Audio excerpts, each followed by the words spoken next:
साथ जो घटना हुई जिनको हम खुद जानते हैं, जिन घटनाओं की बारे में हम खुद जानते हैं, क्या तो वो बताएं, या गुरु महाराज ने जो बताया वो बताएंगे, या जो माता जी थी दादा गुरु की तरफ थी उन्होंने जो बताया वो बताया। एक चीज आप बिल्कुल अपने दिमाग में साफ रखिए कि हम जो भी यहाँ से खड़े होकर बोलेंगे 1001 आने तक उसमें कोई मिलावट नहीं। पहले तो गुरु महाराज की बात बोलेंगे तो झूठ बोलने का कोई सवाल नहीं, और दूसरा हम फौजी है, हम झूठ बोलना नहीं जानते। हम लोगों को जो ट्रेनिंग दी जाती है तो ये चीज खून में घुसा दिया जाता है कि मर जाना लेकिन झूठ नहीं बोलना। तो कभी फौज इतना बंद के चलती है। तो गुरु महाराज जो थे जब 7 साल के थे, अपने गुरु महाराज बाबा जय बोलते जब 7 साल के थे तो गुरु महाराज की माता जी ने उनसे कहा कि बेटा ऐसा है कि तुम्हारा जन्म ये सांसारिक क्रियाकलाप के लिए नहीं हुआ, तुम्हारा जन्म किसी और चीज के लिए हुआ। तुम्हारा जन्म किस लिए हुआ ये तो मैं भी नहीं समझ पा रही हूँ, लेकिन मुझे अंदर से आवाज आती है कि तुम भगवान प्राप्ति के लिए तुम्हारा जन्म हुआ। हम तुमको आज से अपने मात्र ऋण से मुक्त करते हैं और तुम चले जाओ और उस परम पिता परमेश्वर की सेवा से। तो गुरु महाराज बताते थे कि पहले तो हम छोटे थे तो हम सोचते थे 2-3 दिन तक उनकी माता जी बोलते नहीं, बोले हम सुनते थे, खाना खा के खुश हो जाते थे, खेलने चले जाते थे। बोले बात दिमाग में आती नहीं, लेकिन फिर एक दिन माता जी ने कहा जो बहुत कड़े शब्दों में समझाया, देखो तुमको बार बार कहता है तुम अपने समय व्यस्त मत करो, तुम्हारा जन्म मुझसे काम कीजिए। तो गुरु महाराज बोले कि अंदर से मेरे क्या प्रेरणा हुई, माता जी बार बार रोज सुबह शाम एक ही रट लगा रखती थी, घर छोड़ के निकल गए, छोड़ के गुरु महाराज निकल गए। अब आप अंदाज लगा सकती हैं कि 7 साल का बच्चा घर छोड़ के निकल गया।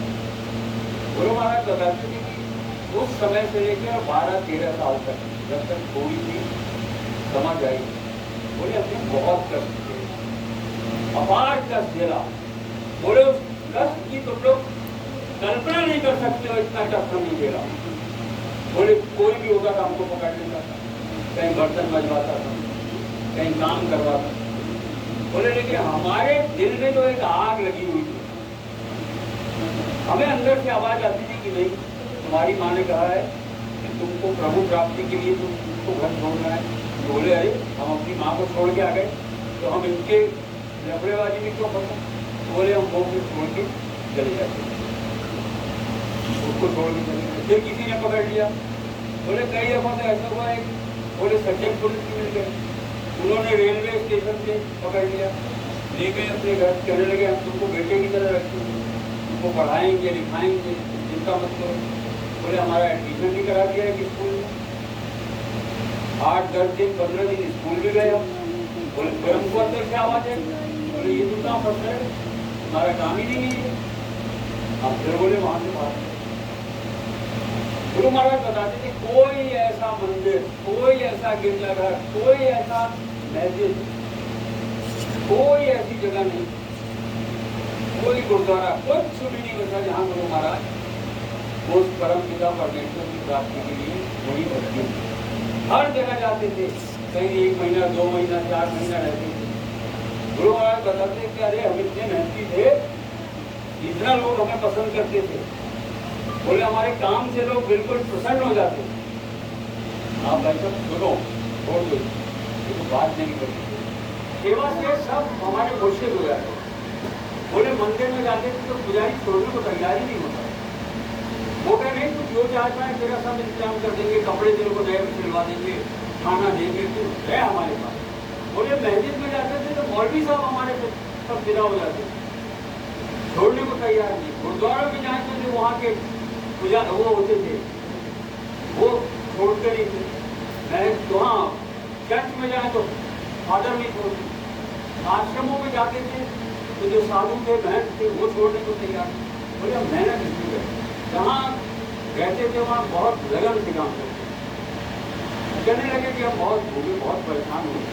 बाद में जब थोड़ा सा अधेड़ हुई, धूप थोड़ी बड़ी, तो गुरु महाराज ने बताया कि हम चले गए एक साधु मंडली में घुस गए। तो वो साधु मंडली जो थी वो अलग अलग तीर्थ स्थानों पर जाती थी और अलग अलग जगहों पर घूमती थी। तो बोले हम उनके साथ घूम गए। तो घूमते घूमते वो मंडली पहुँच गई केदारनाथ की तरफ, श्रीनगर की तरफ। तो बोले जब हम वहाँ पहुँचे तो सब लोग अपना वहाँ पर धुनी उनी लगाया, सब खाने पीने का इंतजाम किया, बनाया। तो गुरु महाराज ने कहा कि हम वहाँ पहुँचने के बाद हमने सोचा कि इतना जीवन हमने बर्बाद कर दिया। माँ को छोड़ के, घर छोड़ के, माँ को वहाँ छोड़ा है, पता नहीं बेचारी जिंदा होगी कि नहीं होगी, किस हालत में होगी। और बोले जिस काम के लिए निकले वो काम पूरा हो गया, प्रभु के दर्शन हो नहीं गए, प्रभु की प्राप्ति हो नहीं गए। तो बोले ऐसे जीवन का क्या काम है, कोई फायदा नहीं।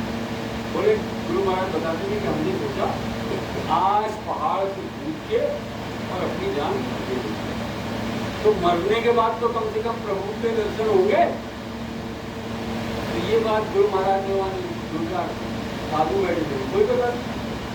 तो वो साधु मजाक करने लगे गुरु महाराज के साथ, बताते थे स्वामी जी हंस के, अरे एक तो हमसे बोला कि ऐसे मत करना, एक काम करो मरने के पहले किसी खा लो अफीम और एक लगाओ गांजे की चिलम।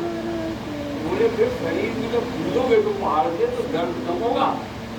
तो गुरु महाराज कहने लगे हमने सोचा हम तो प्रभु प्राप्ति के लिए अपनी जान देने को तैयार हैं और ये हमसे मजाक कर रहे हैं। बोले ये लोग ठीक नहीं, इनका साथ हमें छोड़ना पड़ेगा।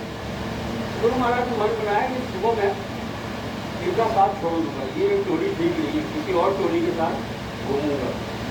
तो ये सब सोच विचार करके लेट गए।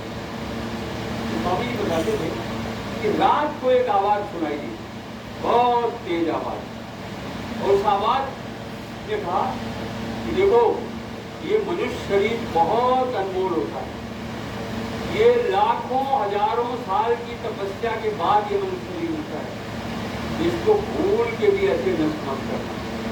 तुम्हारा जन्म किसी और काम के लिए हुआ है, तुम जिस चीज की तलाश में हो उसकी तुमको प्राप्ति हो जाएगी, तो तुमको परेशान होने की जरूरत नहीं। लेकिन तुम अभी यहाँ से उठो और नीचे चले जाओ, पहाड़ों के नीचे चले जाओ।